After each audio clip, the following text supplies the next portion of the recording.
اعوذ باللہ من الشیطان الرجیم، بسم اللہ الرحمن الرحیم۔ میرے عزیز بھائیو بہنوں اور بچوں، حضرت ابن عباس رضی اللہ تعالیٰ عنہما بیان کرتے ہیں کہ نبی کریم صلی اللہ علیہ وآلہ وسلم نے فرمایا، ہر وہ چیز جو عقل پر پردہ ڈال دے وہ خمر شراب ہے، اور ہر نشہ آور حرام ہے، اور جس نے کوئی نشہ آور چیز استعمال کی اس کی 40 دن کی نمازیں کاٹ لی جائیں گی۔ اگر اس نے توبہ کی تو اللہ اس کی توبہ قبول فرما لے گا۔ اگر اس نے چوتھی بار پینے کا احاطہ کیا تو اللہ پر یہ حق ہوگا کہ اسے تینۃ الخبال پلائے۔ پوچھا گیا، اے اللہ کے رسول صلی اللہ علیہ وآلہ وسلم، تینۃ الخبال سے کیا مراد ہے؟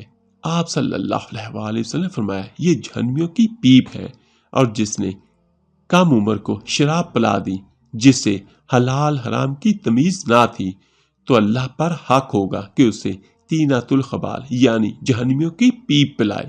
سنن ابی داؤد حدیث نمبر 3680۔ حضرت جابر بن عبداللہ رضی اللہ تعالی عنہما سے روایت ہے کہ رسول اللہ صلی اللہ علیہ وآلہ وسلم نے فرمایا، جس چیز کی کثیر مقدار نشہ آور ہو اس کی قلیل مقدار یعنی تھوڑی سی بھی مقدار حرام ہے۔ سنن ابی داؤد حدیث نمبر 3681۔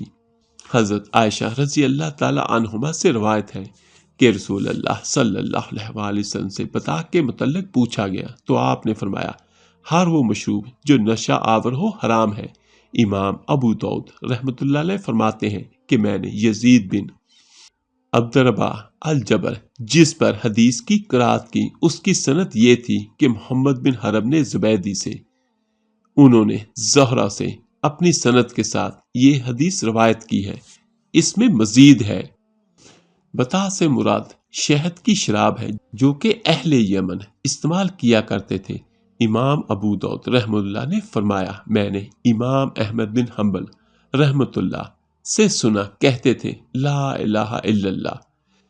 جرجسی کیسا عجیب، معتبر اور سکا آدمی تھا، اہل حمص میں اس جیسا کوئی آدمی نہیں تھا۔ سنن ابو داؤد حدیث نمبر 3682۔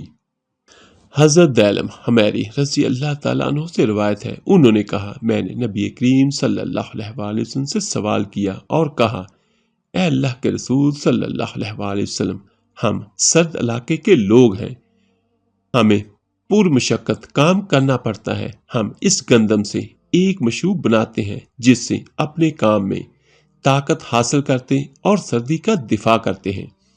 آپ صلی اللہ علیہ وآلہ وسلم نے دریافت فرمایا، کیا یہ مشروب نشہ دیتا ہے؟ میں نے کہا ہاں۔ آپ صلی اللہ علیہ وآلہ وسلم نے فرمایا، تو اس سے بچو۔ میں نے عرض کیا کہ لوگ تو اسے نہیں چھوڑیں گے۔ آپ صلی اللہ علیہ وآلہ وسلم نے فرمایا، اگر وہ نہ چھوڑیں تو ان سے قتال کرو۔ سنن ابی داؤد حدیث نمبر 3683۔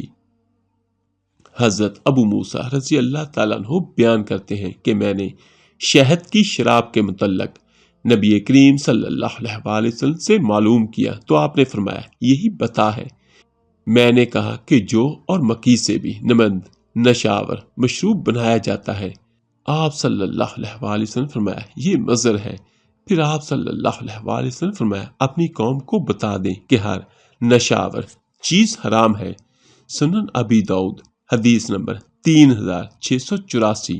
تو میرے عزیز بھائیو بہنوں بچوں، آخر میں سبھی بھائیوں سے یہ درخواست کرنا چاہوں گا کہ ان حدیث کی روشنی میں یہ دیکھیں کہ اگر کوئی بندہ شراب پیتا ہے تو اس کی 40 دن کی نمازیں ختم ہو گئی، اور ہر نشاور چیز حرام ہے۔ تو جو میرا بھائی بہن کسی بھی قسم کے حرام کام کا ارتکاب کرتا ہے تو وہ توبہ کرے اللہ تعالیٰ سے پکی اور سچی، اور پھر اس پر کار بند رہے، تو یقیناً میرا اللہ اپنی رحمت سے اسے معاف کر دے گا۔ اور آخر میں دعا ہے، اللہ پاک سب کو نیک ہدایت اور صالحہ نیک اولاد عطا فرمائے، آمین ثم آمین۔ اللہ حافظ۔